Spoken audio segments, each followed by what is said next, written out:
அனைவருக்கும் வணக்கம். சாம்சங் மொபைலில் கால் பண்ணுறதுக்கு டயலரை ஓப்பன் பண்ணிவிட்டு காண்டாக்டை கிளிக் பண்ணி கால் ஐக்கானை ப்ரெஸ் பண்ண வேண்டிய அவசியம் இல்லைங்க. ஒரு காண்டாக்டை லெஃப்டில் இருந்து ரைட்டில் ஸ்வைப் பண்ணால் கால் போகும். அதே காண்டாக்டை ரைட்டில் இருந்து லெஃப்டில் ஸ்வைப் பண்ணால் மெசேஜ் போகும். இந்த மாதிரி சாம்சங் மொபைலில் இருக்கக்கூடிய சின்ன சின்ன டிப்ஸ் அண்ட் ட்ரிக்ஸை பற்றி தான் இந்த வீடியோவில் பார்க்க போகிறோம். இப்போ பார்த்தீங்கன்னா என் மொபைலுக்கு ஒரு மெசேஜ் வந்திருக்குது. இந்த மெசேஜுக்கான நோட்டிஃபிகேஷன் வரும்போது இந்த மாதிரி அனிமேஷன் ப்ளே ஆகுது. இந்த ஆப்ஷனை எனேபிள் பண்ணுறதுக்கு செட்டிங்ஸில் நோட்டிஃபிகேஷனில் போயிட்டு ப்ரீஃப் பாப்அப் செட்டிங் அப்படிங்கிற ஆப்ஷனை கிளிக் பண்ணதும் எட்ஜ் லைட்டிங் ஸ்டைல் அப்படிங்கிற ஆப்ஷனில் போயிட்டு உங்களுக்கு பிடிச்ச எஃபெக்டை சூஸ் பண்ணிவிட்டு கலர் அப்படிங்கிற ஆப்ஷனை கிளிக் பண்ணி இந்த எஃபெக்டோட கலரை சேஞ்ச் பண்ணிக்கலாம். அப்படியே பேக் வந்தீங்கன்னா ஒரு சூப்பரான ஆப்ஷன் கொடுத்துருக்காங்க. கலர் பை கீவேர்டு அப்படிங்கிற ஆப்ஷனை கிளிக் பண்ணிங்கன்னா கீவேர்டு அப்படிங்கிற இடத்துல உங்கள் மொபைலில் இருக்கக்கூடிய ஒரு காண்டாக்டோட நேமை அப்படியே டைப் பண்ணிவிட்டு இந்த ஐக்கனை கிளிக் பண்ணி கலரை சூஸ் பண்ணிங்கன்னா நீங்கள் இதில் கொடுத்துருக்கிற காண்டாக்டில் இருந்து மெசேஜ் வரும்போது மட்டும் நீங்கள் செலக்ட் பண்ண கலரில் இந்த எஃபெக்ட் ப்ளே ஆகும். நோட்டிஃபிகேஷன் பற்றி பேசும்போது செட்டிங்ஸில் ஃபிங்கர் சென்சார் ஜெஸ்டர் அப்படிங்கிற ஆப்ஷனை நீங்கள் ஆன் பண்ணிங்கன்னா ஃபிங்கர் பிரிண்ட் சென்சாரை கீழே ஸ்க்ரோல் பண்ணாலே நோட்டிஃபிகேஷன் ஓப்பன் ஆகும்.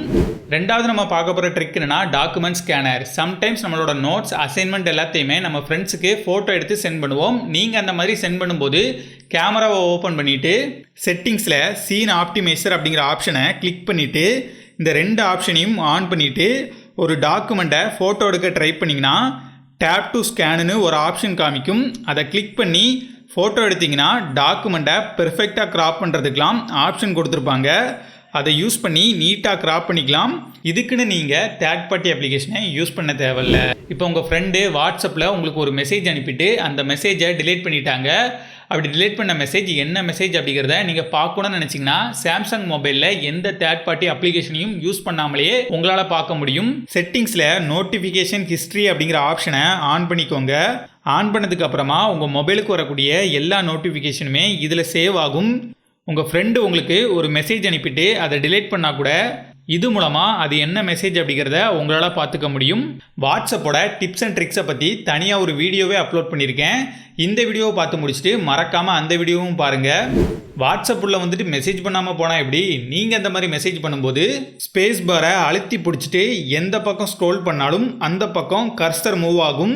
மூவ் ஆகுறதோட மட்டும் இல்லைங்க, நீங்கள் அப்படி மூவ் பண்ணும்போது இன்னொரு விரலை இந்த இடத்துல வச்சு ஹோல்ட் பண்ணிங்கன்னா இந்த மாதிரி செலக்டும் ஆகும். இந்த ஆப்ஷன் சாம்சங் கீபோர்டில் மட்டும் இல்லைங்க, கூகுள் கீபோர்டில் கூட ஒர்க் ஆகும். உங்களுக்கு ஒர்க் ஆகுதா இல்லையா அப்படிங்கிறத செக் பண்ணி பாருங்கள். சாம்சங்கில் ஆல்வேஸ் ஆன் டிஸ்பிளே ஆப்ஷன் இருக்கிறது நிறைய பேருக்கு தெரிஞ்சிருக்கும். ஆனால் அந்த ஆப்ஷனில் அவங்க கொடுக்குற இமேஜை தான் வைக்கணும்னு அவசியம் இல்லைங்க. நமக்கு பிடிச்ச எந்த இமேஜை வேணால் வைக்கலாம். அதுக்கு செட்டிங்ஸில் ஆல்வேஸ் ஆன் டிஸ்பிளே ஆப்ஷனை ஆன் பண்ணிவிட்டு உள்ளே போனீங்கன்னா கிளாக் ஸ்டைல் அப்படிங்கிற ஆப்ஷனில் போயிட்டு தீம்ஸில் இருக்கிற ஜிஃபை யூஸ் பண்ணிக்கலாம். அப்படி இல்லைனா கூகுளில் இருந்து ஒரு ஜிஃப் ஃபைலை டவுன்லோட் பண்ணி சூஸ் ஃப்ரம் கேலரி அப்படிங்கிற ஆப்ஷனை கிளிக் பண்ணி அந்த இமேஜை ஆல்வேஸ் ஆன் டிஸ்பிளே இமேஜாக செட் பண்ணிக்கலாம். உங்கள் மொபைலில் இருக்கக்கூடிய ஒரு வீடியோவையோ இல்லை யூடியூப்பில் இருக்கக்கூடிய ஒரு வீடியோவையோ ஜிஃபாக மாற்றுறதுக்கும் ஆப்ஷன் கொடுத்துருக்காங்க.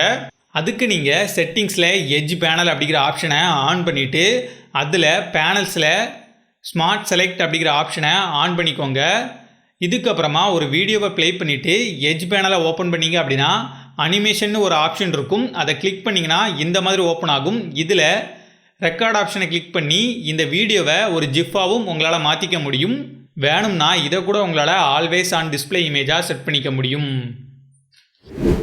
சாம்சங் மொபைலில் ஸ்க்ரீனில் தெரிகிற இந்த நம்பரை அப்படியே டைப் பண்ணிங்கன்னா மொபைலோட ஹார்ட்வேரை உங்களால் செக் பண்ணிக்க முடியும். நீங்கள் செகண்ட் ஹேண்டில் சாம்சங் மொபைல் வாங்குறதா இருந்தாலோ இல்லை உங்களோட சாம்சங் மொபைலையே செக் பண்ணணும்னு நினச்சாலோ இந்த ஆப்ஷன் உங்களுக்கு ரொம்பவே யூஸ்ஃபுல்லாக இருக்கும்.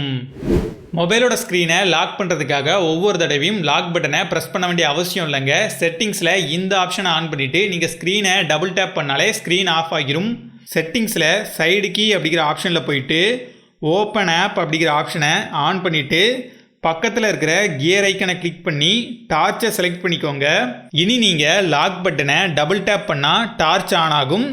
திரும்பவும் டபுள் டேப் பண்ணால் டார்ச் ஆஃப் ஆகும். இந்த ஆப்ஷன் என்னோட பழைய எம்ஐ மொபைலில் இருந்துச்சு. சாம்சங்கில் இந்த ஆப்ஷனை கொடுக்கலன்னு நினச்சிட்டு இருந்தேன். கொடுத்துருக்காங்க, நான் தான் கவனிக்காமல் இருந்திருக்கேன். இந்த மாதிரி நம்ம கவனிக்காத நிறைய ஃபியூச்சர் வாட்ஸ்அப்லேயும் இருக்குது. அதெல்லாம் தெரிஞ்சுக்க இந்த வீடியோவை செக் பண்ணி பாருங்கள். நான் உங்களை அடுத்த வீடியோவில் மீட் பண்ணுறேன். நன்றி, வணக்கம்.